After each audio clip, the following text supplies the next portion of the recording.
This program is brought to you by Nepal Finance Limited, Nepalको पहिलो finance, Kamaladi Kathmandu, Lumbini विकास bank limited, निरन्तर सहयात्रा। विश्वास लिन्छौँ, विश्वास दिन्छौँ। प्रभु बैंक।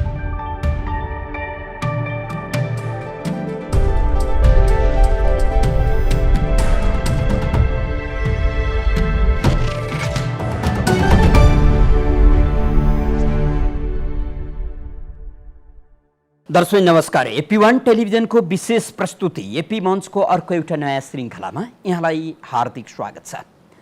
कार्यक्रम एपी मञ्च आम नागरिकको एउटा साझा मञ्च हो। यसलाई हामीले नागरिक खबरदारीको एउटा साझा अभियानका रूपमा लिइराखेका छौँ। विशेषगरी मुलुकमा नागरिक आवाजलाई मुखर बनाउनुपर्छ र नागरिक आवाजलाई मुलुकको सरकार, राजनीतिक दल र तिनका नेता कार्यकर्ताले सुन्नुपर्छ भन्ने ध्येयले कार्यक्रम एपी मञ्चलाई अगाडि बढाइराखेका छौँ। आज पनि मुलुकका नागरिकको पहुँच राज्य सत्तासम्म पुग्न सकिराखेको छैन।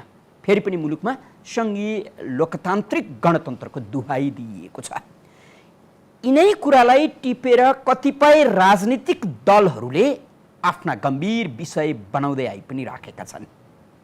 यसै सन्दर्भमा जनमत पार्टी पछिल्ला केही घटनाका कारण अहिले चर्चामा रहेको छ। गत कार्तिक 4 गते जनमत पार्टीका कार्यकर्ताले सङ्घीय खानेपानी तथा ढल व्यवस्थापन विभागका एकजना कर्मचारीलाई भ्रष्टाचार गरेको न्युमा लछार पछार गरे र सहर बजार डुलाए। यसले जनमत पार्टीका अध्यक्ष डाक्टर सीके राउतलाई पुनः चर्चामा ल्याइदियो। सीके राउतको चर्चा त्यति बेला बढी थियो जति बेला उहाँले पृथकतावादी राजनीतिको नेतृत्व गर्दै हुनुहुन्थ्यो। विशेष गरी स्वतन्त्र मधेस, स्वायत्त मधेसको कुरा गरेर डाक्टर सीके राउत नेपाली राजनीतिमा चर्चाको शिखरमा पुग्नु भएको थियो। गत फागुन 24 गते सीके राउतले नेपाल सरकारसँग 11 बुँदे सहमति गरेसँगै उहाँ जनमत पार्टीको अध्यक्षका हैसियतबाट मुलुकको राष्ट्रिय राजनीतिमा समाहित हुनुभएको छ। सीके राउतका बारे अनेकन चर्चा परिचर्चा हुने गर्छन्। त्यसो त मुलुकमा अलिकति भिन्न ढङ्गको राजनीति, त्यसमा ब्राइकेटमा राख्नुहोस् हुलुज्जत गर्ने, मुलुकलाई तर्साउने, सिङ्गो मुलुकमाथि धावा बोल्ने, त्यो ढङ्गका राजनीतिक हरकत गर्न साथ कुनै न कुनै ढङ्गबाट चर्चामा आउने र कुनै कुनै ढङ्गबाट त्यसको खोजी नीति हुने गर्छ। सीके राउत त्यो भित्र पर्नुहुन्छ पर्नुहुन्न यो भिन्न विषय हो र उहाँले आफै जान्ने कुरा पनि हो। हामी जनमत पार्टीको नामबाट नेपाली राजनीतिको मूलधारमा आएसँगै सीके राउतका केही राजनीतिक घटनाहरू विवादित बन्न थालेका छन्।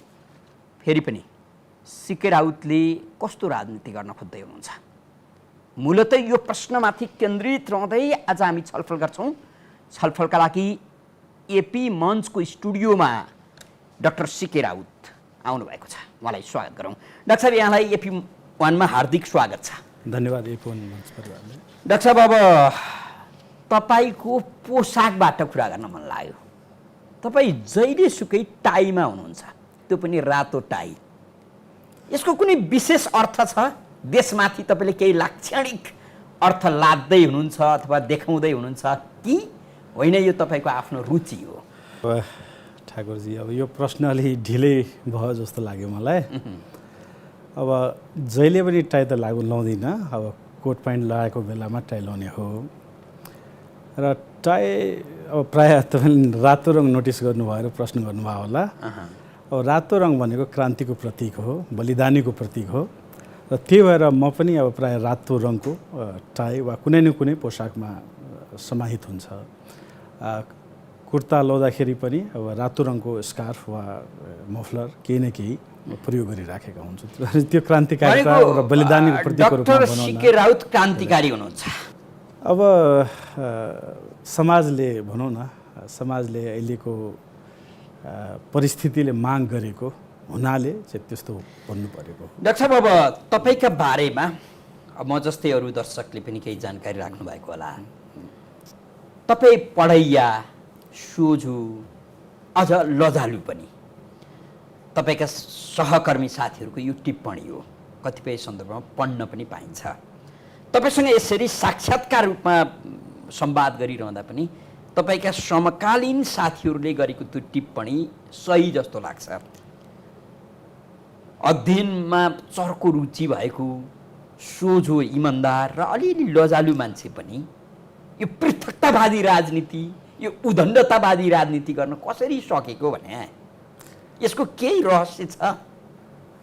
अब यस्तो हुन्छ ठाकुरजी, अब के हुन्छ भन्दाखेरि अब जुन मान्छे चाहिँ होइन सारा नियम कानुनभित्र रहेर समाजले निर्देशित गरेका नैतिक धरातलहरूभित्रै रहेर होइन सबैभन्दा बढी मेहनत गरेर होइन अगाडि बढिराखेको हुन्छ, तर हाम्रो समाजले त्यही मान्छेले सबभन्दा बढी पीडा दिने काम, प्रताडित गर्ने काम, यहाँको कानुनले पनि, संविधानले पनि, व्यवस्थाले पनि प्रताडित गर्ने काम उसैलाई गरिराखेको हुन्छ। हाम्रो समाजमा त्यो व्याप्त भएको हुनाले कतै न कतैबाट त्यो शिकार चाहिँ म पनि भएँ कि, र जसले गर्दाखेरि एउटा विद्रोहीको रूपमा परिणत हुन बाध्य बनायो।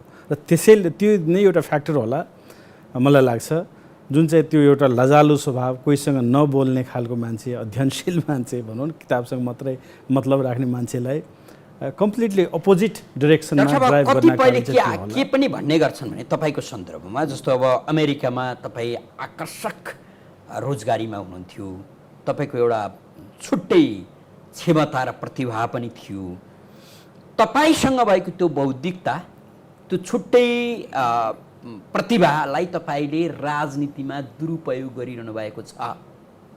एक समय तपाईँले पृथकतावादी राजनीतिको उभार ल्याउन खोज्नुभयो, सफल हुनुभयो, हुनुभएन त्यो भिन्न पाटो छ होइन। मधेसलाई नेपालबाट टुक्र्याउनुपर्छ भन्दै पनि हिँड्नुभयो। नेपालको नाम लिन अहिले पनि तपाईँ हिचकिचीमा हुनुहुन्छ जस्तो लाग्छ। तपाईँ हत्तपत्त नेपाल भन्न चाहनुहुन्न। तपाईँलाई कहिलेकाहीँ लाग्दैन कि मैले दुःख गरेर जुन अध्ययन गरेँ अथवा मेरो रुचि अध्ययनमा यति धेरै छ र मैले एक किसिमको समाजमा पढैया र बौद्धिक व्यक्तिको छवि बनाएँ, त्यसलाई मैले दुरुपयोग गरेँ, त्यस्तो कहिलेकाहीँ लाग्दैन? त्यसलाई दुरुपयोग गरेकै होइन, त्यसलाई त झन् सदुपयोग गरेको हो। किनभने अब राजनीतिमा चाहिँ खालि गुन्डा मान्छेहरू, ठेकेदार मान्छेहरू, अनपढ मान्छेहरू, औठाछाप मान्छेहरू मात्रै आएपछि देशको हालत कस्तो भयो भने हामी सबैले देखेका, भोगेका र भोगिराखेका छौँ।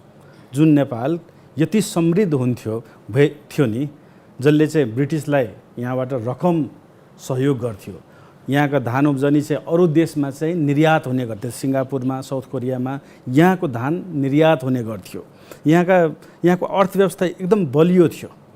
तर यही केही वर्षमा भनौँ न, एक हिसाबले केही दशकमा, केही शताब्दीभित्रमा नै नेपाल चाहिँ एकदम अधोगति लागेर एकदम अहिले अब देशकै अस्तित्व नै खतरामा परेको अवस्था छ। यसको लागि चाहिँ मूल रूपमा जिम्मेवार चाहिँ अलि जान्ने बुझ्ने मान्छेहरू, निस्वार्थ भावले राजनीतिमा आउने मान्छेहरू, पढे लेखेका मान्छेहरूले राजनीतिमा चासो नराखेको हुनाले पनि हो जस्तो एउटा प्रमुख कारण त्यो हो जस्तो लाग्छ। र खास गरी 2046 सालपछि जुन विकृतिहरू देखिए त्यसमा चाहिँ अब जसले अलि पैसा बाँड्न सक्छ, जसले गुन्डागर्दी गर्न सक्छ, जसले ढुङ्गामुढा गर्न सक्छ, ती मान्छेहरू नै राजनीतिमा हावी हुने, ती मान्छेहरू नै मन्त्री बन्ने, ती मान्छेहरूले नै झन् विकृति ल्याउने र समाज बिगार्ने गरेको देखिएको हुनाले यसमा त अब म अझै पनि भन्छु आफ्नो स्ट्यान्समा। कति सुन्दर तपाईको यो विचार छ, तर तपाईले राजनीतिक बाटो हिँड्दा अहिले भनेको जस्तो बाटो हिँड्न त चाहनु भएन नि त। मधेसलाई टुक्र्याउने कुरा गर्नु, पृथकतावादी राजनीतिको कुरा गर्नु, अब अहिले तपाईँ मूलधारको राजनीतिमा आए त भनिरहनु भएको छ, जनमत पार्टीका अध्यक्षका हैसियतमा राजनीति गर्दै त हुनुहुन्छ। अस्ति भर्खर मात्रै एकजना सामान्य कर्मचारीलाई भ्रष्टाचार गर्यो भनेर त्यत्रो हुल उज्जत गराउनु भयो। अनि अब यस्तो छ, अब यसलाई चाहिँ अब अन्यथा लिन मिल्दैन। हेर्नुहोस्, अब पटक पटक चाहिँ हुल उज्जत भन्ने वर्ड आइरहेको छ होइन, त्यहाँ चाहिँ अब जनता मात्रै भनिरहेको छैन, नेपाली राजनीतिको एउटा ट्रेन्ड हो। ठिकै छ, अब यहाँ चाहिँ जनता चाहिँ यतिसम्म अहिले प्रताडित भएको अवस्था छ राज्यबाट, राज्यका जुनसुकै अङ्गबाट, जतिवटा अङ्ग छन् नि, अब कार्यपालिका भन्नुहोस् त्यस्तै अवस्था छ, न्यायपालिका अहिले के भइराखेको छ तपाईँले होइन, यस्तो यस्तो इतिहासमै नभएको तरिकाले न्यायपालिका विकृत भएको अवस्थामा छ। व्यवस्थापिकाको कुरै नगरौँ, जनता जाने कुनै पनि ठाउँ बाँकी रहेको अवस्था छैन। प्रहरी कहाँ जान सक्दैन, अदालत कहाँ जान सक्दैन। हिजो मात्रै पूर्व प्रधान न्यायाधीशको कुरा सुन्नुभयो होला, आफैले उहाँ भन्दै हुन्छ गरिबले यहाँ नेपालमा कहिले न्याय पाउन सक्दैन। म आफै जेल बसेर आएको मान्छे, मलाई पनि थाहा छ जेलमा को जान्छ भन्दाखेरि जोसँग पैसा हुँदैन त्यही मान्छे जेलमा गएर यातना भोगिराखेका छन् प्रायः। अब त्यस्तो अवस्था र जोसँग पैसा हुन्छ, पावर हुन्छ, हिजो मात्रै सिरामा एउटा वडा अध्यक्ष नै लागु औषध लिएर पक्राउ पर्यो, तर अरू सामान्य जनता भएको भए त जेल पुगिसकेका हुन्थे। तर आज मात्रै कि हिजो मात्रै फेरि उसले छोड्यो। त्यस्तो खालको दुरुपयोग भइराखेको अवस्था छ। तिनै अध्यक्ष तपाईँका कार्यकर्ता भइदिया भए पक्राउ गर्नु पर्थ्यो। होइन, हामीले संरक्षण गरेका छौँ। नेपालको राजनीति अहिले चल्दैको जुन राजनीतिको लय छ त्यो लयभन्दा तपाईँ बाहिर आउन सक्नुहुन्छ र भने हामीले कोसिस त गरिराखेका छौँ नि, हामीले हरेक कोसिस गरिराखेका छौँ। त्यो लयलाई तोडेन भने यहाँ त अब म त भन्छु हामीले त आह्वानै गरेका छौँ कि जसरी फ्रेन्च आन्दोलन भयो, फ्रेन्च रिभोल्युसन त्यति बेला भयो, जसरी बुजुर्ग वर्गहरू यहाँ चाहिँ खानेपिने कुरामा तल्लीन भए, भ्रष्टाचार गर्नमा तल्लीन भए, एउटा सानोभन्दा सानो कर्मचारी पनि जसको तलब एउटा होइन 30,000 पनि हुँदैन, तर काठमाडौँमा चाहिँ हेर्नुभयो भने 10 करोडको महल तुरुन्तै जोडिराखेको हुन्छ।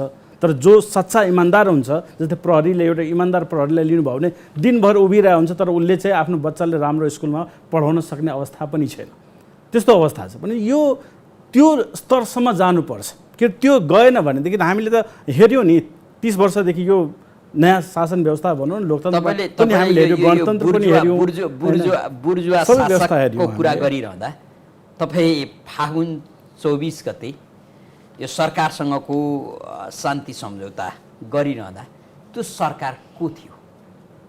त्यो सरकारका प्रतिनिधि तपाईँले भनेका जस्तो बुर्जुवा शैली, स्वभाव, आचरणका थिए कि थिएन? सबै थिए, त्यति बेला पनि थिए, अहिले पनि छन्। तर अब सम्झौता भनेको त उच्च स्तरमा गर्ने भनेको त सरकारसँगै हो। जहाँ पनि सम्झौता सरकारसँग तपाईँले सम्झौता गर्नु, सम्झौता अब एउटा बाटो दिनलाई आवश्यकता हुन्छ। अब राजले कुन हदसम्म दमन गरेको थियो तपाईँलाई थाहै छ। हामीले अब एउटा मात्र उदाहरण दिँदा अब यस्ता धेरै उदाहरण छन् जुन दमन चाहिँ पञ्चायत कालमा पनि भएको थिएन, जुन दमन चाहिँ राणा कालमा पनि भएको थिएन। त्यो दमन यो कथित गणतान्त्रिक लोकतन्त्र भएको अवस्थामा हाम्रो कार्यकर्ता, हाम्रो सङ्गठनमाथि भएको थियो, अहिले पनि भइराखेको छ। हामीले तीर्थालुहरूलाई पानी पिलाउनका लागि स्टल राख्दाखेरि 17 जनालाई त्यही जनकपुरमा मुद्दा लागेको थियो। अरू केही त्यहाँ राजनीतिक गतिविधि छैन, पानी पिलाउनलाई विवाह पञ्चमीको अवसरमा स्टल राख्दाखेरि 17 जना मुद्दा लागेको थियो र अहिले पनि 17 जनालाई मुद्दा लागेको छ। भनेपछि त्यो राज्यले दमन गर्ने नीति पहिला पनि लिएको थियो, अहिले पनि लिएको छ। तर हामीले त्यसलाई जनताले त्यसलाई ब्रेक गर्ने, त्यसलाई तोडेर क्रमभङ्ग गरेर यहाँ चाहिँ जनताको राज ल्याउने दिशातिर अगाडि बढ्दैछ। त्यसमा खुसीको कुरा छ। डाक्टर साहब, अब फागुन 24 पछि तपाईँको पृथकतावादी आन्दोलन अथवा मधेस स्वतन्त्र मधेसको आन्दोलन कतै रोकियो हो? यसलाई अलिकति अब कस्तो भयो भन्दाखेरि त्यो बेला पनि मिडियामा हाम्रो धेरै एक्सेस थिएन, मान्छेमा भ्रम धेरै फैलियो। तर कुनै 1-2वटा अन्तर्वार्ता लिखित रूपमा फ्रन्ट पेजमै पनि प्रकाशित छन्, ब्रोडसिटमा तपाईँले हेर्नुभयो भने त्यहाँ स्पष्ट रूपमा हामीले त्यति बेला पनि के माग गर्थ्यौँ भन्दाखेरि जनमत सङ्ग्रह हुनुपर्छ। सिधै हामीलाई देऊ भने जनमत सङ्ग्रह केका लागि? जे जनताले जे कुरा पनि माग्यो भने त्यसको लागि जनमत सङ्ग्रह गरेर निकास दिन सक्नुपर्छ। म तपाईँलाई भन्छु मधेस छुट्टै बनाउनका लागि जनमत सङ्ग्रह त्यो मागे हेर्नुहोस् न, त्यो आन्दोलनको अहिले पनि तपाईँ फोटो निकाल्नुहोस्, त्यसको मागे के हेर्नुहोस् भन्दाखेरि अब की बार एक ही माग जनमत सङ्ग्रह का हो ऐलान, यो एक लाइनको डिमान्ड थियो हाम्रो। एक लाइनको डिमान्ड सङ्ग्रह केका लागि त? त्यो त नारा र माग मात्रै भयो। जुनसुकै जनतामा सन्तुष्टि छ, जुनसुकै जनताले जुनसुकै माग राख्यो भने त्यो मागमा जनमत सङ्ग्रह गर्न सक्ने दायित्व राज्यले बुझ्ने गरी भन्दैनस्। त्यति बेला पनि स्वतन्त्र मधेस अथवा छुट्टै मधेस देशका लागि जनमत सङ्ग्रह भनिरहनु भएको हो कि? त्यति बेला भएको हो, त्यो नभएको होइन। त्यति बेला छुट्टै मधेस देशको लागि पनि जनमत सङ्ग्रह हुनुपर्छ, जनताले सोध्नुपर्छ जनताले के चाहेको। किनकि मधेसमा औपनिवेशिक शासनकोले प्रताडना धेरै नै हदसम्म टाढा गइसकेको थियो। त्यो औपनिवेशिक शासनबाट जनताले मुक्ति पाउन चाहेका छन् कि छैनन् त्यो चाहिँ जनमत सङ्ग्रह गरेरै सोध्नुहोस् भनेर हाम्रो माग रहेको थियो। त्यसमा त्यसलाई हामी इन्कार गरिराखेको छैनौँ। शब्द त अलि गम्भीर होइन र भने होइन, हामीले त्यसलाई त्यति बेला डिफाइन पनि गर्यो। अब यो बेला त होइन डिफाइन गर्ने, तर त्यति बेला हामीले औपनिवेशिक शासन कसरी हो मैले डाक्टर साहबसँग के बुझ्न चाहिराखेको छु भने जति बेला तपाईँले पृथकतावादी आन्दोलनको कुरा गर्दै हुनुहुन्थ्यो, जति बेला स्वतन्त्र मधेस स्वतन्त्र देशको कुरा गर्दै हुनुहुन्थ्यो, त्यो नारा अब तपाईसँग छैन। अब त्यो नाराको औचित्य पनि छैन। तपाईँ जनमत पार्टीको अध्यक्षका हैसियतमा राजनीति गर्दै हुनुहुन्छ, सिङ्गो नेपालको राजनीति गर्दै हुनुहुन्छ। अब छुट्टै मधेस देश तपाईँलाई चाहिएको छैन। होइन, हामीले त्यसमा त्यही सम्झौतामा सायद 2 नम्बर बुँदामा हेर्नुभयो भने लेखिएको छ, जनतामा भएका असन्तुष्टिहरूलाई जनअभिमतको मार्फतबाट सम्बोधन गर्ने। हामीले यो भनेर सिकेरतले ल्याएर अनि पार्सल गरेर सबै जनताले पठाइदिने कुरा होइन। त्यो व्यवस्था जनताले के चाहिएको हो त्यो जनताले जनअभिमत मार्फत व्यक्त गर्न सक्नुपर्छ। संविधानले के गर्छ भने मान्छेका नागरिकका सम्पूर्ण हक र अधिकार दिन्छ नै, दिनु पनि पर्छ।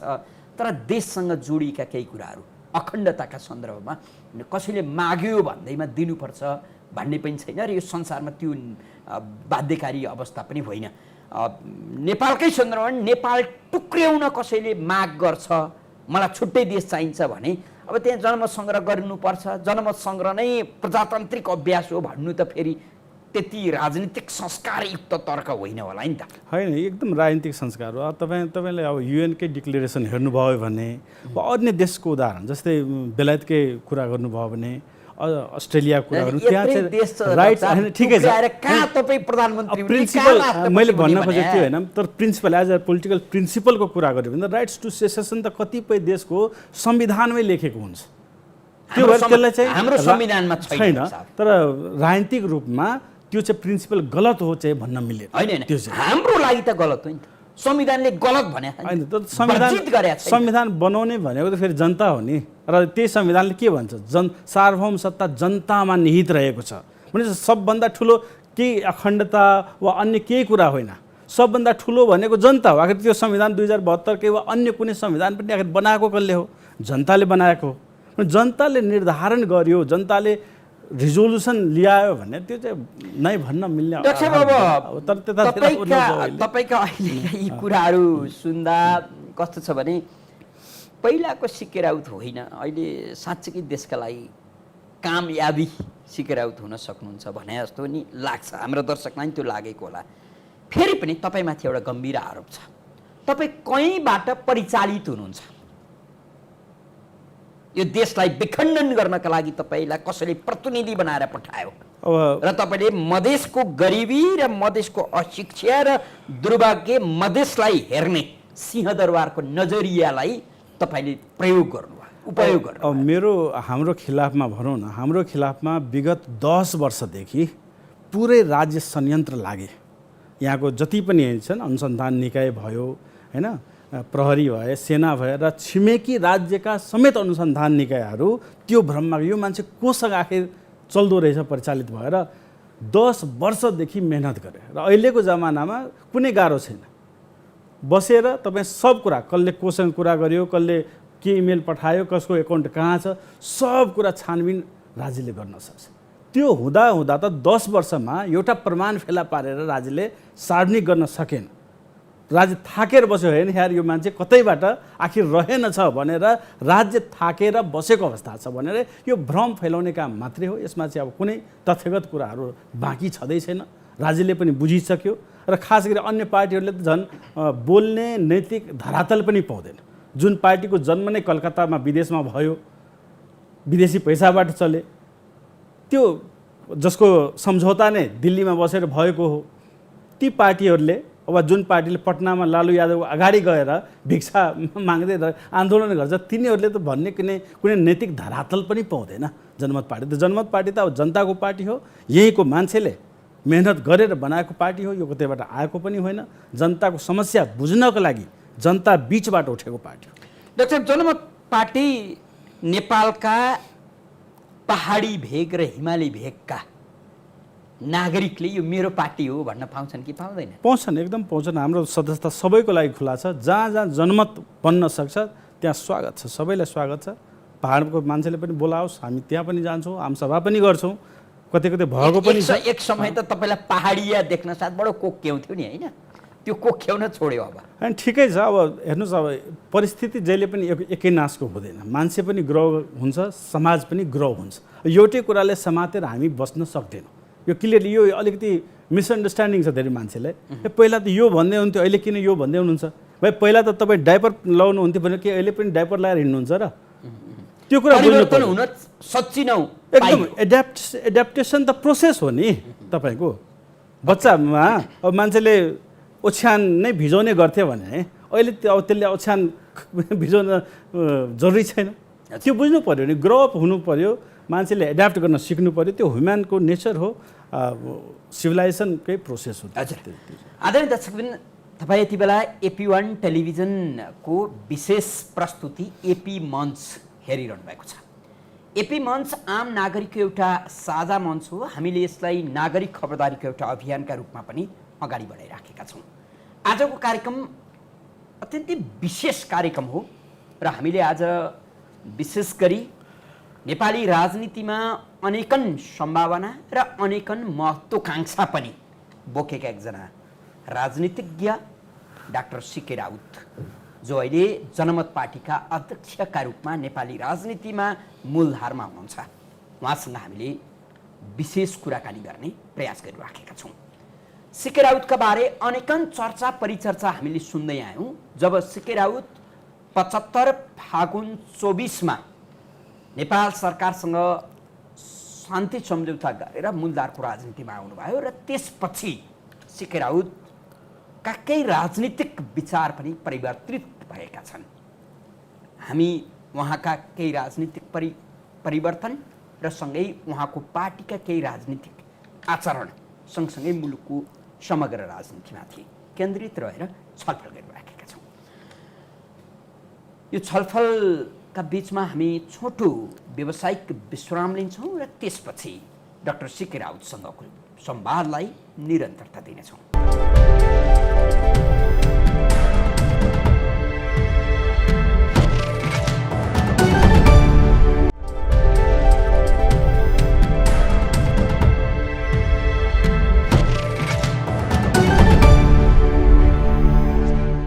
यो छोटो व्यावसायिक विश्रामपछि कार्यक्रम एपी मञ्चमा यहाँलाई पुनः हार्दिक स्वागत छ। आजको कार्यक्रम विशेष कार्यक्रमका रूपमा हामीले सम्प्रेषण गरिराखेका छौँ। हामीसँग जनमत पार्टीका अध्यक्ष डाक्टर सीके राउत हुनुहुन्छ र उहाँसँग गम्भीर छलफल गरिराखेका छौँ। डाक्टर साहब, यो विश्रामपछि पुनः हार्दिक स्वागत छ यहाँलाई पनि। डाक्टर साहब, अब तपाईँले गत फागुन 24 गते यो सम्झौता हुने सन्दर्भमा मन्तव्यका क्रममा हामी बुद्धका सन्तान हौँ, हामीमा अहिंसा हाम्रो शरीरमा अन्तर्निहित छ भन्नुभयो र गान्धीको पनि उसै गरी चर्चा गर्नुभयो। अब यो चर्चा तपाईँको निकै चर्चित विषय पनि भयो, अनेकन ढङ्गबाट व्याख्या विश्लेषण पनि गरियो। तर फेरि पनि हेर्नुहोस् न, कार्तिक 24 गते जनकपुरको एउटा सरकारी कार्यालयका सामान्य कर्मचारीमाथि तपाईँका अब तिग्रे मुग्रे भने पनि भयो, मुग्रा पनि हातमा थिए, तिग्रा पनि ठुल्ठुला थिए, कार्यकर्ताले गरेको हरकतले तपाईँको यो अभिव्यक्तिलाई ठ्याक्कै काटिदियो। तपाईँलाई म अलिकति सम्झना दिलाउनका लागि तपाईँले गत फागुन 24 गते त्यो भव्य समारोहका बिचमा आफूलाई कसरी शान्तिवादी, कसरी गान्धीवादी, कसरी बुद्धवादी भनेर चिनाउँदै हुनुहुन्थ्यो, तपाईँलाई स्मरण गराउन चाहन्छु टेलिभिजन सेट मार्फत। बुद्धका सन्तान,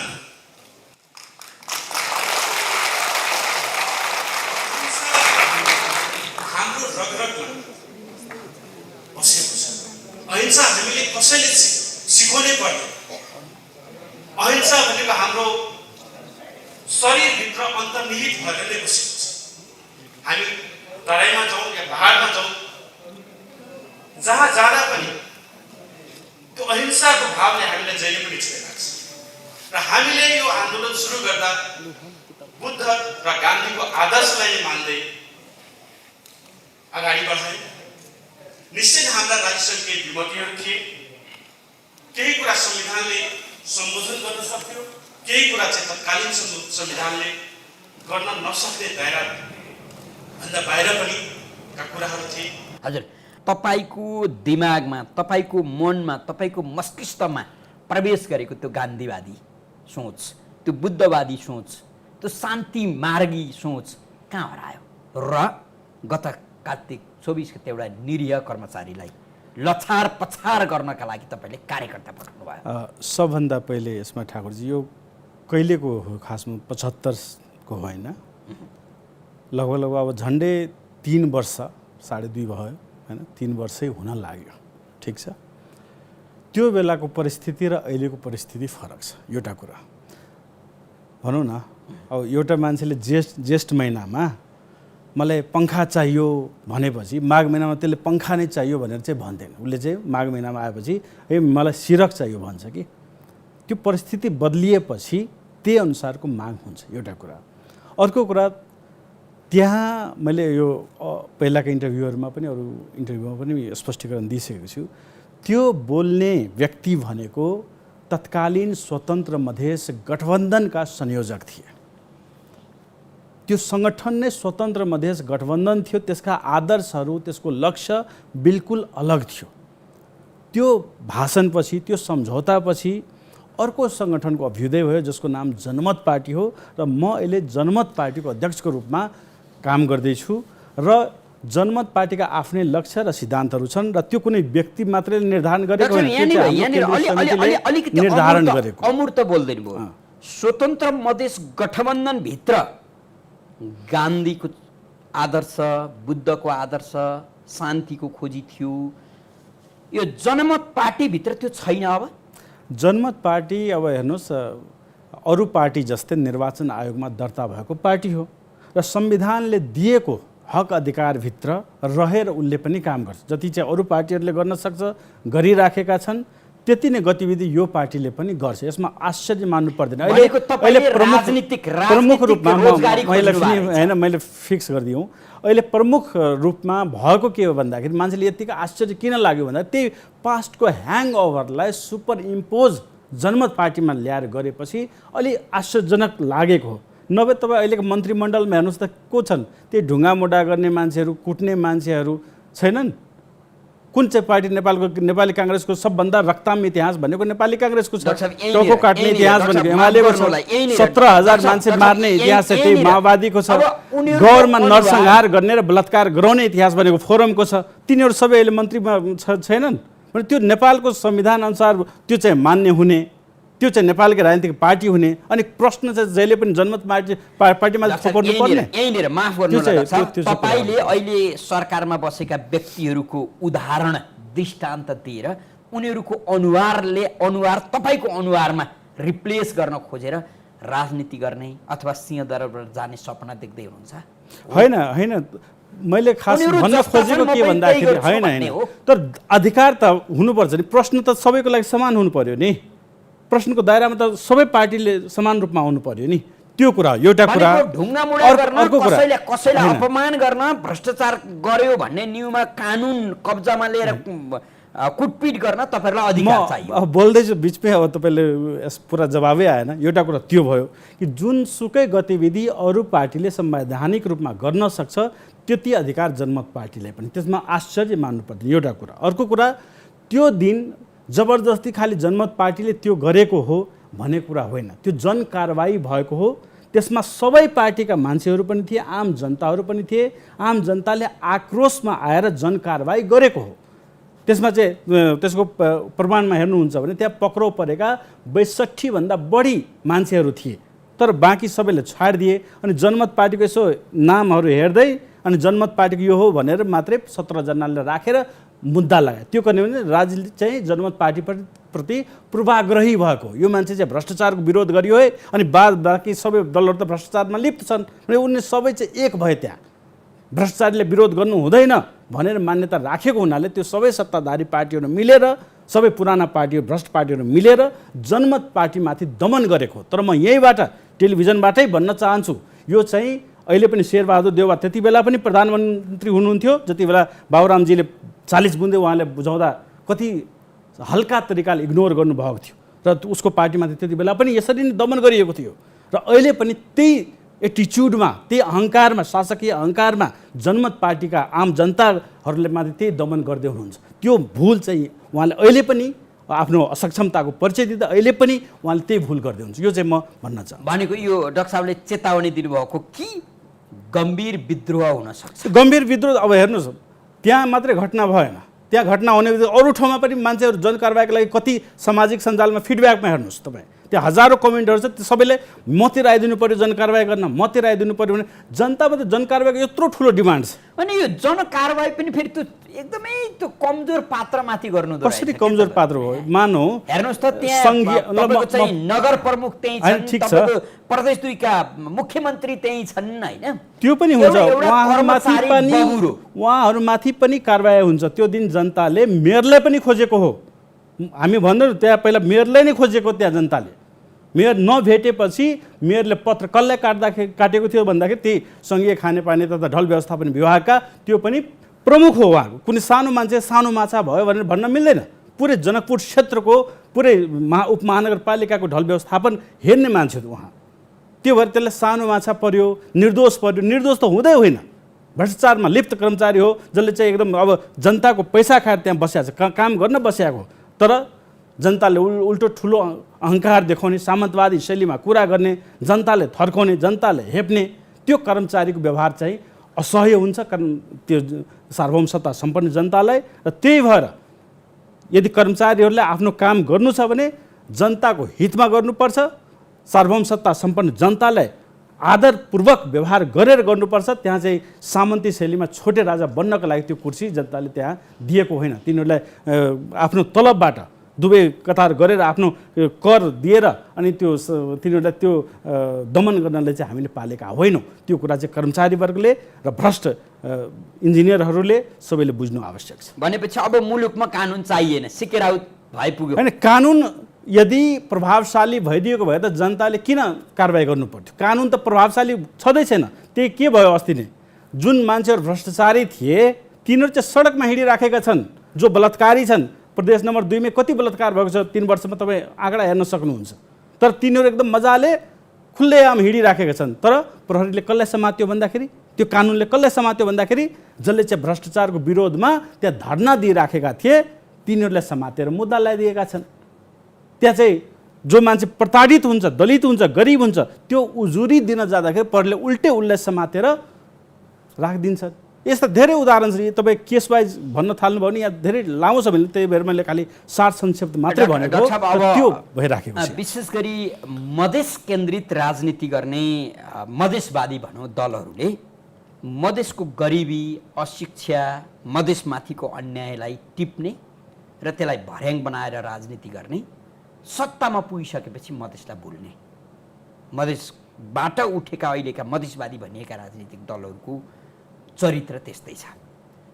अब तपाईँहरू पनि लगभग त्यही बाटोमा हिँड्दै हुनुहुन्छ कि भन्ने खालको एउटा छनक, जस्तै पछिल्ला घटनाहरू। यो तपाईँको पार्टी जनमत पार्टी र अन्य मधेसवादी दलका बिचको राजनीतिक भिन्नता के हो? सबभन्दा पहिला त हामीले पटक पटक भन्ने गरेका छौँ, मधेसवादी दल भनेको त्यहाँ कोही पनि छैन सिवाय जनमत पार्टीको। किन भन्दाखेरि उहाँहरू आफैले पटक पटक अन्तर्वार्तामा भन्नुहुन्छ मधेसवाद भनेको के हो हामीलाई थाहा छैन। तपाईँले चाहियो भने हामी भिडियो नै देखाउन सक्छौँ यहाँबाट, होइन? मधेसवाद सदेशवाद केही हुँदैन, हामी मधेसवादी होइनौँ। पटक पटक चिच्याइ भनिराख्दा हामी पत्रकारगणले वा अन्य कुनै कसैले उनीहरूलाई मधेसवादीको बिल्ला भिडाउनु आवश्यक छैन। त्यो भोट माग्ने भाडो मात्रै भएको हो उनीहरूको लागि, अरू चाहिँ केही पनि होइन, अधिकार दिने नाममा केही पनि भएको होइन। प्रमुख एउटा कुरा। अर्को कुरा, कथित ती दलहरू, हामी त्यसलाई बहुरूपिया दल भन्छौँ किन नामै 6 महिनामा परिवर्तन गर्दै हिँड्ने दलहरू हुन्। तिनीहरू कुनै पृथक दल होइनन्। त्यो त्यही काङ्ग्रेसबाट छुट्टिएका मान्छे अवसर नपाएपछि, कुर्सी नपाएपछि छुट्टिएका, एमालेबाट छुट्टिएका, माओवादीबाट छुट्टिएका बहुरूपिया पार्टीहरू मात्रै हुन्। तर हामी सबै पार्टी र जनमत पार्टीमा के फरक आधारभूत भिन्नता के छ भने त्यो त अहिलेकै घटनाले देखाउँछ नि। अरू सबै पार्टीहरूले के भनेर जुलुस निकालिराखेका छन्, होइन हामी चाहिँ भ्रष्टाचार गर्न पाउनुपर्छ, त्यो कर्मचारीहरूले के भनेर जुलुस निकालेका छन्, हामीले भ्रष्टाचार गर्न पाउनुपर्छ। तर जनमत पार्टीले के भनिरहेको छ, होइन भ्रष्टाचार गर्न पाइँदैन। आधारभूत फरक भनेकै त्यहाँ छ, पुराका पुरा फरक भनेकै त्यहाँ छ। हुन्छ अरू बाँकी दल, किनभने सबै दलले भ्रष्टाचार गरेका छन्, ठुलो ठुलो भ्रष्टाचार गरेका छन् र हरेक स्तरमा, स्थानीय स्तरदेखि लिएर प्रदेश स्तरदेखि, अस्ति मात्रै होइन प्रदेश नम्बर 2 को सरकारमै अख्तियारले छापा मारेको हो। त्यति मात्रै भएको होइन, त्यहाँ अख्तियारले मुद्दा दायर गर्न लाग्दाखेरि अनि चाहिँ माथिबाट दबाब दिएर त्यो फाइल रोकिएको हो अहिले चाहिँ। तर सबैलाई थाहा छ त्यहाँ भ्रष्टाचार, ठुलो भ्रष्टाचार भएको प्रदेश सरकारले त्यहाँ गरेको हो, प्रदेश नम्बर 2 को सरकारले। सबै स्तरमा, स्थानीय स्तरदेखि लिएर प्रदेश स्तरदेखि केन्द्र स्तरसम्मै भ्रष्टाचारको ठुलो जालो छ। र त्यो जालोमा उपभोक्ता समिति पनि परेको छ, परियोजनाका इन्जिनियरहरू परेका छन्, त्यहाँ कर्मचारीहरू पनि परेका छन्, सबैको मिलेमतोमा भइराखेको छ। त्यही भएर र यो अहिलेको जुन एउटा सानो घटना भयो खासमा जनकपुरमा, तर त्यसले एउटा ठुलो कुरा उजागर गरेको छ। भ्रष्टाचारको सञ्जाल कति ठुलो रहेछ त हाम्रो देशमा, त्यो चाहिँ अहिले उजागर गरेको छ। किनकि इन्जिनियरहरू, तपाईँ अहिले गुगल सर्च गर्नुहोस् इन्जिनियर कुटे भनेर सैकडौँ हजारौँ आउँछ इन्सिडेन्ट्स त्यहाँ। तर योभन्दा अगाडि कसैको पनि विरोध यो स्तरमा भएको थिएन कि हामीले किन कुट्यो भनेर, किन विरोध गरिएको थिएन भन्दाखेरि त्यसको फरक एउटा एकदम सानो घटना भए पनि यो सुन्न लायक छ। किनभने योभन्दा पहिला सैकडौँ इन्जिनियर के को लागि कुटिन्थे भन्दाखेरि, ल मेयरले अलिक बढी कमिसन मिलाउन है, तिमी 10%, तिमी 15% मात्रै ल्याऊ, मलाई चाहिँ 25% गरिदियो, तिमी 20% ल्याऊ, मलाई चाहिँ 40% गरिदियो, त्यसको लागि कुटाकुटा आपसमा हुन्थ्यो। त्यही भएर त्यसको विरोध कसैले गर्दैनथे। तर अहिले के भयो भन्दाखेरि भ्रष्टाचार गर्न पाउनु हुँदैन भनेर चाहिँ जनमत पार्टी र आम जनताले ठोकुवा गरेपछि अनि चाहिँ सबै चाहिँ तिलमिलाएर कर्मचारीहरू पनि विरोध गरिराखेका छन्, भ्रष्ट इन्जिनियरहरू पनि, वा जसले भ्रष्टाचार गरेका थिए तिनीहरूको त मुटुमा चिसो पस्यो। अब हामीले पनि यस्तै जनताले जनकारबाही गर्ने भनेर त्यो भएर चाहिँ यो फरक भयो। यो भाटे कारबाही चाहिँ तपाईँको घर जाने बाटो पिच नभएका कारण, तपाईँलाई सनक चढेका कारण भएको त होइन? बिल्कुल होइन, बिल्कुल। भ्रष्टाचारको कुरा गर्नुहुन्छ, हाम्रो पार्टी बन्दाखेरि नै प्रचार हेर्नुभयो भने हाम्रो प्रमुख 3वटा माग त्यति बेला नारामै लेखिएको छ। पहिलो भनेको नेता राज होइन, जनता राज ल्याउने, अर्को भनेको भ्रष्टाचारलाई अन्त गर्ने, र तेस्रो भनेको घर घर रोजगारी वा 10 लाख रोजगारी सृजना गर्ने। यो प्रमुख 3वटा एजेन्डा त्यति बेलै देखिरहेको। हामीले पटक पटक, तपाईँ मेरो 2 महिना अगाडिको पनि इन्टरभ्यू हेर्नुहोस्, 1 महिना अगाडिको पनि इन्टरभ्यू हेर्नुहोस्, हामीले खुल्ला रूपमा प्रदेश सरकारले गरेका भ्रष्टाचारहरू, स्थानीय सरकारले गरेका भ्रष्टाचारहरू र जनकपुर उपमहानगरपालिकाले गरेका भ्रष्टाचारहरूको बारेमा खुल्ला ठुलो चुनौती लिएर पनि त्यहाँ चाहिँ हामीले गर्दै आएका छौँ। र त्यसकै श्रृङ्खलाको रूपमा जनताहरू जागृत भएर, जनताहरू चाहिँ भ्रष्टाचार कहाँ भएको रहेछ है भनेर बुझेपछि आक्रोशित भएर जनकारबाहीमा त्यहाँ परेका हुन्। डाक्टर बाबु, हुन त हामी सरकारमा कहाँ गएका छौँ र रोजगारी सिर्जना गर्ने भन्नु होला। तपाईँको त्यो 3वटा माग मध्येको 10 लाखलाई रोजगारी दिने, यो चाहिँ कहाँनिर तपाईँको सम्बोधन हुँदैछ? सम्बोधन त अहिले यसलाई अगाडि बढाउनु, अहिले यदि अख्तियार वा देशको कुनै पनि अङ्ग मात्रै अलिकति 100% फेयरमा पनि होइन, 100% एफिसियन्सीमा पनि होइन, 80% मात्रै फेयरनेस र एफिसियन्सी राखिदियो भने यहाँ त रोजगार नै रोजगार सृजना हुन्छ। अहिले नै जति पनि भ्रष्ट इन्जिनियरहरू छन्, त्यो लाखौँ इन्जिनियरले राजीनामा दिन लाउने हो भने ल उनीहरूमा कारबाही पनि नगरौँ एकछिनको लागि, मानौँ जतिसुकै सम्पत्ति जोडे पनि, तर उनीहरूकोले राजीनामा मात्रै भ्रष्टाचार गरेको कारणले राजीनामा मात्रै दिन लाग्यो भने त लाखौँ जागिर त इन्जिनियरकै हुन्छ। कर्मचारीको कुरा गर्नुहुन्छ, बेरोजगार कहाँ हो? उनीहरूले 10 करोड सम्पत्ति जोडेर राखिसके नि, उनीहरूले झन् कारबाही हुनुपर्छ। हाम्रो सरकार आयो भने त कारबाही नै हुन्छ, तर यिनीहरूले मानव कारबाही गर्न डर मात्रै लाग्छ भनेर पनि म भन्दैछु कि जति पनि सरकारी कर्मचारीहरू छन् अहिले त सबै कर्मचारीहरू भ्रष्टाचारको विरुद्धमा उठिरहेका छन्, भ्रष्टाचार गर्न पाउनुपर्छ भनेर माग राख्दै उठेका छन् उनीहरू। भने तिनीहरू के काम छ? हाम्रो यहाँ काम गर्ने मान्छे कमी भएको हो र देशमा? 40 लाख युवाहरू अहिले विदेशमा घोट्दैछन्, आफ्नो हात घोट्दै, तिनीहरूले मेहनत गरेर कमाउन सिकेका छन्, तिनीहरू फर्किने अवसर पाउँछन्, तिनीहरूले देश चलाउने अवसर पाउँछन्। किनभने विदेशमा बसेर मेहनत भनेको के हो, देश बनाउनु भनेको के हो उनीहरूले सिकेका छन्। तिनीहरू आउँछन् नि, तिनीहरूले देश चलाउँछन्।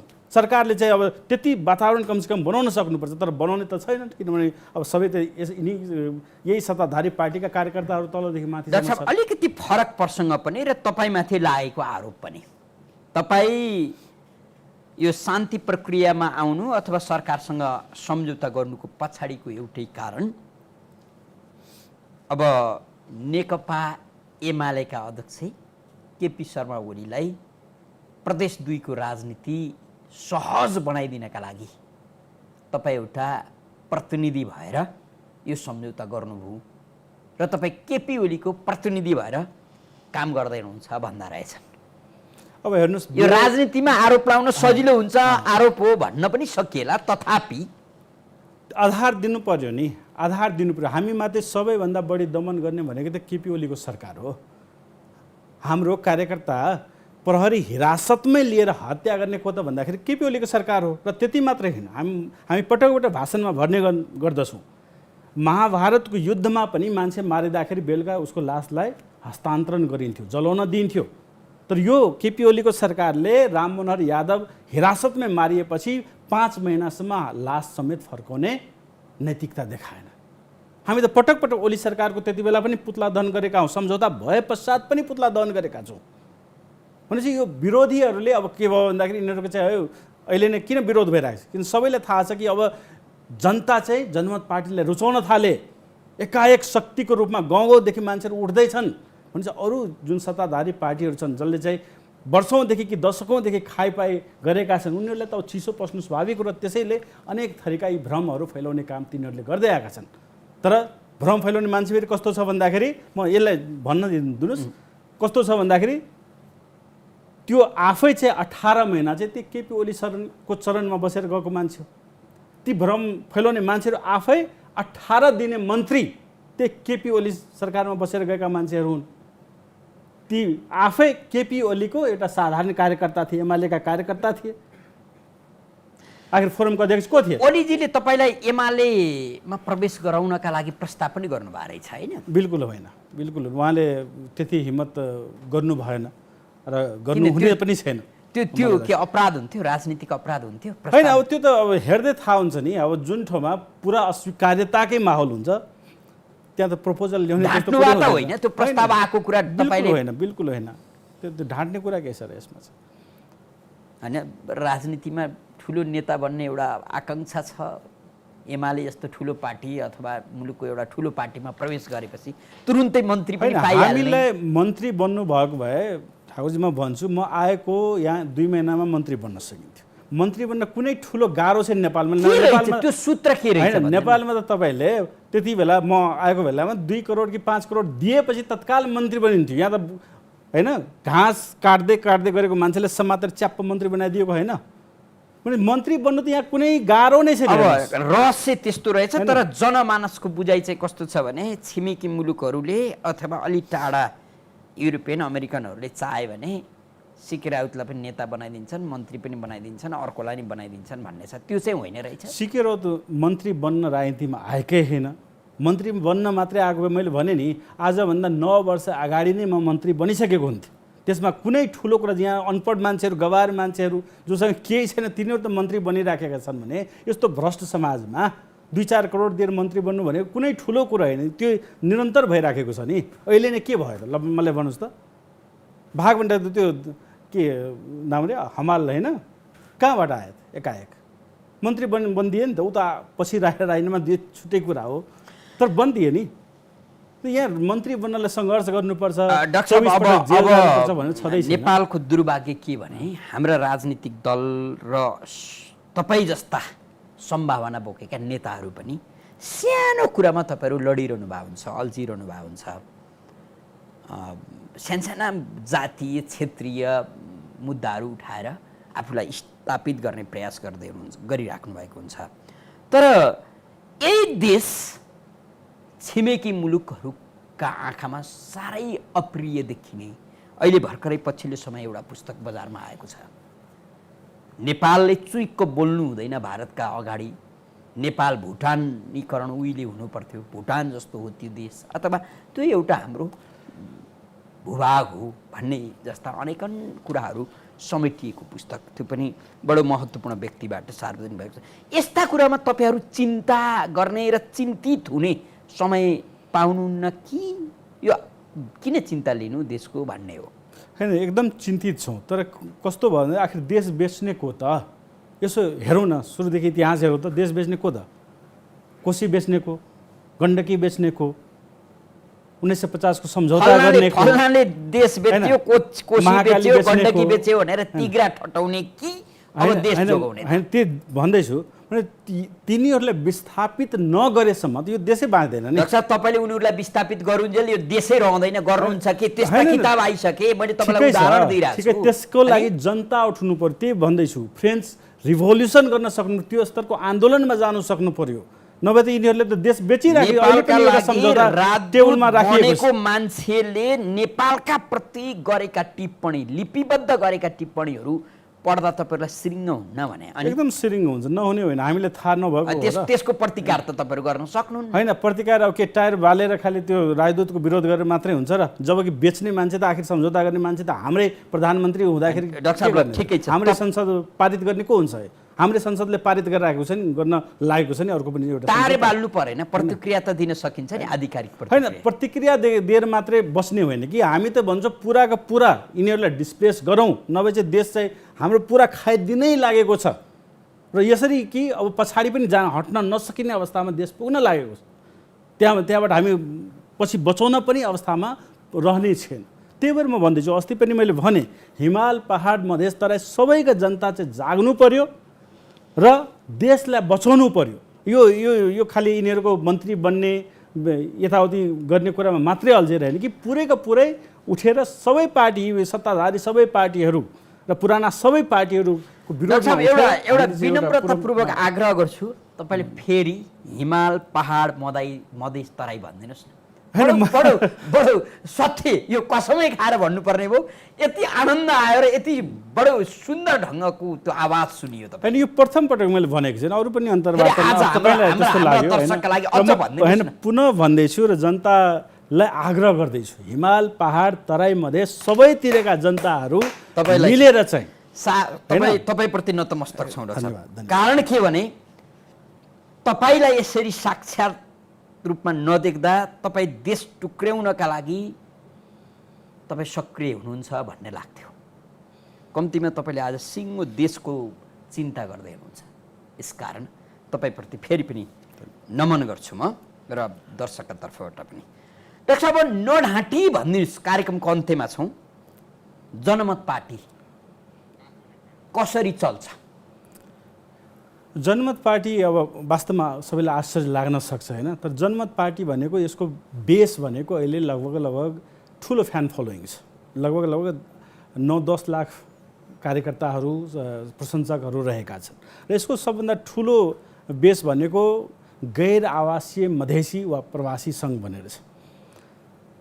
किनकि विदेशमा जति पनि मधेसीहरू गए वा आम भनौँ न पुरै नेपाली गए, उनीहरूले चाहिँ विदेशीको पीडा के हो, देश नबन्दाको पीडा के हो, आफ्नै देशमा स्वरोजगार वा रोजगारी नपाउँदाको पीडा के हुन्छ भन्ने कुरा उनीहरूले तपाईँले एउटा नेपालीलाई हुन्छ नि डाक्टर, मधेसीलाई मात्रै होइन। तपाईँको चाहिँ तपाईँको एयरपोर्ट पुगिसकेपछि त्यो मान्छे मधेसी, पहाडी, बेलवासे, राउत हुँदैन क्या, त्यो नेपाली हुन्छ नि। हुन्छ यहीँनिर त्यो भावनामाथि खेल्दै हुनुहुन्छ।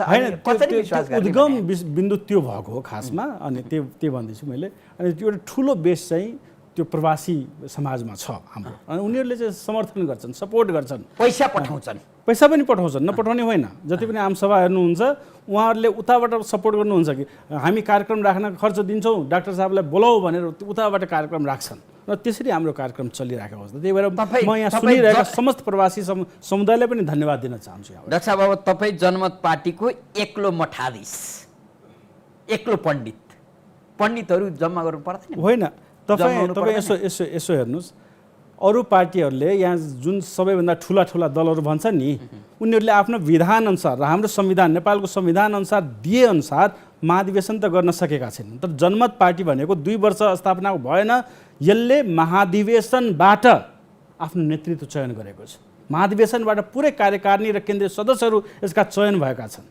त्यति लोकतान्त्रिक अभ्यास गर्ने पार्टी हो। त्यही भएर यसलाई सिङ्गो मठाधीश भन्नै मिल्दैन। हाम्रा अरू नेताहरू छन्, तर के भयो भन्दाखेरि अब मिडियाहरूमा हाम्रो पहुँच भएन, किनभने हामीसँग त मिडियालाई वा कसैले पनि पैसा त दिँदैनौँ। जसरी अरूले पनि हैन दिँदैनन्। मुख्यमन्त्रीले अरूले पनि दिन्छन्, किन नदिनु? खै हामीलाई त्यो जनकपुरको मेयरले हामीलाई म भन्दैछु नि, तपाईँ महालेखा परीक्षकको रिपोर्ट पढ्नुहोस्। त्यो जनकपुरको मेयरले 1 वर्षमा नै तपाईँको 27 लाख पत्रकारहरूलाई बाँटे। दसैँको खर्चमा चाहिँ खाममा बन्द गरेर पैसा बाँड्छन्। त्यो मुख्यमन्त्रीले चाहिँ तपाईँको 35 लाख रुपियाँ चाहिँ पत्रकारले बाँटे। अनि अस्ति भर्खरै 60 लाख चाहिँ त्यो भित्ते लेखन नाम दिएर, अब खाने त खाने नै हो, तर भित्ते लेखन नाम दिएर जम्मा 3वटा कार्यक्रम गरेर तर 60 लाख रुपियाँ खर्च देखायो। यो पनि यसरी हामी चाहिँ गर्न सक्दैनौँ, त्यही भएर मिडियामा हाम्रो यत्रो पनि पहुँच प्रमाण छैन। दिनुहुन्छ तर तिनै मुख्यमन्त्रीलाई तपाईँले समाउन नसक्ने रहेछ। अब फेरि समात्यो भने त फेरि तपाईँहरूले नै प्रश्न गर्नुहुन्छ यो चाहिँ कानुनी राजको उल्लङ्घन भयो भनेर। त्यही भएर तपाईँहरू पहिला बुझिदिनुहोस्, जनताले बुझिदिनुहोस्, त्यो माहौल बन्न दिनुहोस्। जनताले मुख्यमन्त्रीलाई पनि समात्छ, प्रधानमन्त्रीलाई पनि समात्न सक्छ। म त भन्छु फ्रेन्च आन्दोलन भयो भने, फ्रेन्च आन्दोलन स्तरको आन्दोलन भयो भने त यहाँ सबै पार्टीका मठाधीशहरूलाई समात्छ। जति पनि भ्रष्टाचार गरेका छन् त्यो सबैलाई कारबाही गर्ने हौसला चाहिँ जनतामा आउनु पर्दछ। र त्यही भएर मैले पटक पटक जनतासँग पनि आह्वान गरेँ। धेरै पटक फ्रेन्च आन्दोलनको उदाहरण दिनुभयो। नेपालको अहिलेको संविधानमा निहित रहेर, संविधान अन्तर्गत रहेर जनमत पार्टीले राजनीति गर्दा गर्दै पनि फेरि पनि त्यो ढङ्गको आन्दोलनको कल्पना गरिरहन मिल्छ भने यहाँ चाहिँ 62-63 वा गणतन्त्रको जुन आन्दोलनै भयो त्यो कि संविधानभित्रै रहेर भएको थियो र? कुनै पनि आन्दोलन संविधानको दायराभित्रै रहेर चाहिँ हुँदैन। किनभने उसले त संविधानै बदल्ने हो नि, संविधानै परिवर्तन गर्ने भनेकै आन्दोलन। जनआन्दोलन भनेको 46 सालको आन्दोलन के त्यो मरिचमान सिंहको निर्देश मानेर भएको हो र? त्योभन्दा अगाडिको पञ्चायती संविधान मानेर भएको हो र? होइन। आन्दोलन भनेकै, जनआन्दोलन भनेकै संविधानलाई उल्टाउनको लागि बन्ने हो, जनताको आफ्नो मागलाई रक्षा गर्नको लागि बन्ने हो। त्यो आधारमा चाहिँ जनता अगाडि बढ्छ। डाक्टर साहब, अब एकजना वैज्ञानिक, एकजना पढैया, एकजना विद्वान व्यक्ति राजनीति जस्तो फोरी खेल खेल्न खुट्टा उचालेर कम्मर कसेर लागिरहनु भएको छ। अहिलेसम्म त तपाईँको यो बोली, हाउभाउ, यो पोसाक, त्यो रातो टाई देख्दा तपाईँमा अझै नैराश्यता आएको छैन भन्ने बुझौँ र आत्मग्लानी पनि भएको छैन। कुनै दिन तपाईँको त्यो बौद्धिक चेतनाले तपाईँमा आत्मग्लानीको बाढी ल्याइदियो भने गर्ने के होला? यस्तो छ, अब स्वार्थले राजनीति गरेको भए आत्मग्लानी आइसकेका हुन्थ्यो। तर हामी चाहिँ विशुद्ध रूपमा जनताको हितमा आफ्नो कामधाम छोडेर, आफ्नो वैज्ञानिक पेसा छोडेर, आफ्नो करोडौँको जागिर छोडेर लागेको हुनाले त्यो आत्मग्लानी हुँदैन। र त्यसमा चाहिँ त्यही भन्छौँ नि, निष्काम कर्मको जुन हाम्रो राजनीतिक पूर्वीय दर्शन छ त्यसले ठुलो रोल प्ले गरेको छ। त्यसका वैज्ञानिक आधारहरू पनि छन्। र हाम्रो जनतासँग मन्त्री बन्नुपर्छ, सरकारमा जानु, यही अपेक्षा नै नभएको हुनाले विशुद्ध रूपमा जनताको हितमा काम हुन सक्नु पर्यो, भ्रष्टाचार हट्न सक्नु पर्यो, जनताले रोजगारी पाउन सक्नु पर्यो, जनता चाहिँ आफूले गरेर खान सक्ने माहौल बन्न सक्नु पर्यो। त्यो भएको हुनाले चाहिँ यसले चाहिँ हामीलाई चाहिँ निराश्यताबाट बचाउँछ। र म भन्न चाहन्छु पहिला आत्मग्लानी हुन्थ्यो र मेरो राजनीतिमा प्रवेशको कारण पनि त्यही हो। पहिला किन आत्मग्लानी हुन्थ्यो भन्दा मलाई समाजले पढायो, लेखायो, तर म अमेरिकामा आएर वैज्ञानिक रूपमा काम गर्दैछु, तर मेरा मान्छेहरू त्यहाँ चिच्याइरहेका छन्, भोकै नाङ्गै बसिराखे, त्यति बेला आत्मग्लानी हुन्थ्यो। तर अहिले त म एकदम खुल्लमखुल्ला भन्न सक्छु, मजाले एकदम दोहोरो तरिकाले आफ्नो अनुहारलाई ऐनामा हेरेर भन्छु, ल मैले त राम्रो काम गरेँ, यो समाजको लागि, ल 2 दर्जन पटक पक्राउ पनि परे, जेल पनि गएँ जनताको लागि भनेर म एकदम खुसीका साथ आफूसँग, आफ्नो अन्तरात्मासँग कुरा गर्न सक्छु कि मैले समाजको लागि त्यतिसम्म सङ्घर्ष गरेँ भनेर मलाई गर्व हुन्छ। र मेरो समाजलाई पनि म प्रति गर्छ, मेरो बाआमालाई पनि म प्रति गर्व छ, मेरो पूर्वजहरूलाई पनि गर्व होला भनेर म आशा गर्दछु। त्यो यसमा आत्मग्लानी कुनै कुरा छ। डाक्टर साहब, यहाँले आफ्नो व्यस्त समय AP1 टेलिभिजनलाई उपलब्ध गराइदिनु भयो, यहाँलाई धेरै धेरै धन्यवाद दिन्छु। धन्यवाद। हजुर। आदरणीय दर्शकवृन्द, कार्यक्रम AP मञ्च आज अलि विशेष रह्यो। हामीले यो कार्यक्रमलाई बार बार भनिराखेका छौँ कि नागरिक खबरदारीको एउटा अभियान पनि हो। हामीले यो कार्यक्रममा कुनै त्यस्ता व्यक्तिसँग संवाद गर्छौँ भने ती व्यक्ति विशेष व्यक्ति हुन् अथवा समाजमा उनीहरूका कर्म विशेष छन्। सीके राउत पनि त्यही विशेषभित्र पर्नुभयो। सीके राउतसँगका केही असहमति, केही सहमति माथि टेकेर हामीले सघन ढङ्गको बहस गर्ने प्रयास अनि प्रयत्न गऱ्यौँ। कार्यक्रम आजका लागि हेरेर साथ दिनुहुने तमाम दर्शकवृन्दलाई धेरै धेरै धन्यवाद दिँदै बिदा हुन्छौँ। जय नागरिक।